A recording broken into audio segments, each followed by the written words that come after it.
நேற்று நம்ம இந்திய அணி மழை குறுக்கிட்டாலும் இரண்டாவது T20 ஆட்டத்தில் இலங்கை அணியை வீழ்த்தி இப்போ 2-0 அப்படிங்கிற விதத்தில் T20 சீரீஸை கைப்பற்றிருக்காங்க. இப்படி இருக்க இன்னைக்கு நடந்த மூன்றாவது T20 ஆட்டத்திலையும் நம்ம சிவம் துபே அவருடைய முரட்டுத்தனமான பயங்கரமான சம்பவத்தால் இந்த ஆட்டத்தில் தோல்வி அடைஞ்சது மட்டும் இல்லாமல் தற்போது மோசமான நிலைமைக்கும் இலங்கை அணி அவங்க தள்ளப்பட்டிருக்காங்க.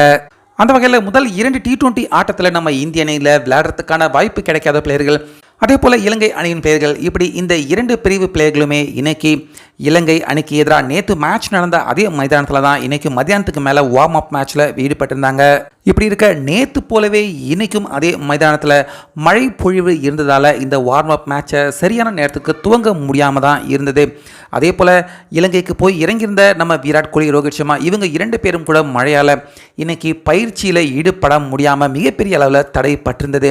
ஆனால் சாயந்தரத்துக்கு மேலே மழை விட்டதால் வெறும் 5 ஓவர் வார்ம் அப் மேட்சை இலங்கை அணியும் நம்ம இந்தியாவும் விளையாண்டிருந்தாங்க. இப்படி இருக்க இந்தியா பக்கம் ஜெய்ஷ்வால், சஞ்சு சாம்சன் 2 பேருமே வந்தாங்க. இதில் ஜெய்ஷ்வால் 2வது ஓவர்லேயே அவர் அவுட் ஆக 3வது பேட்ஸ்மனாக நம்ம சிவம் துபே அவர் தான் இறங்கியிருந்தார். ஸோ சிவம் துபே ஆரம்பத்தில் இருந்த ஜெட் ஸ்பீடில் அவருடைய கொடூரமான பேட்டிங்கை வெளிப்படுத்தினார்.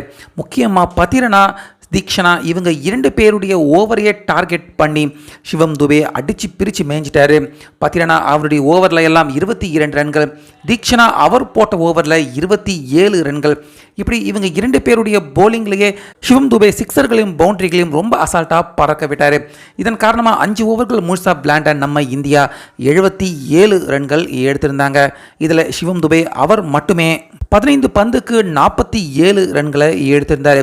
ஸோ இப்படி இருக்க இந்த ரன்னை சேசிங் பண்ணுறதுக்காக அடுத்ததாக உள்ளே வந்த இலங்கை அணி அவங்களால நம்ம இந்திய அணியின் போலர்களையும் சமாளிக்க முடியல. இந்த குறைஞ்ச பந்துக்கு 78 ரன்னையும் அவங்களால எடுக்க முடியல.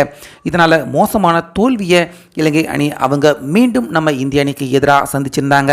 அந்த வகையில் முக்கியமாக இது வார்ம் அப் மேட்சாக இருந்தாலும் சிவம் துபே அவருடைய அபாரமான பேட்டிங், அதே போல் இலங்கை அவங்களுடைய மோசமான போலிங் பேட்டிங், இதனால் மீண்டும் தற்போது இந்த சீரீஸில் இலங்கை அணி நம்ம இந்தியாவுக்கு எதிராக தோல்வியை தழுவி இருக்கிறது.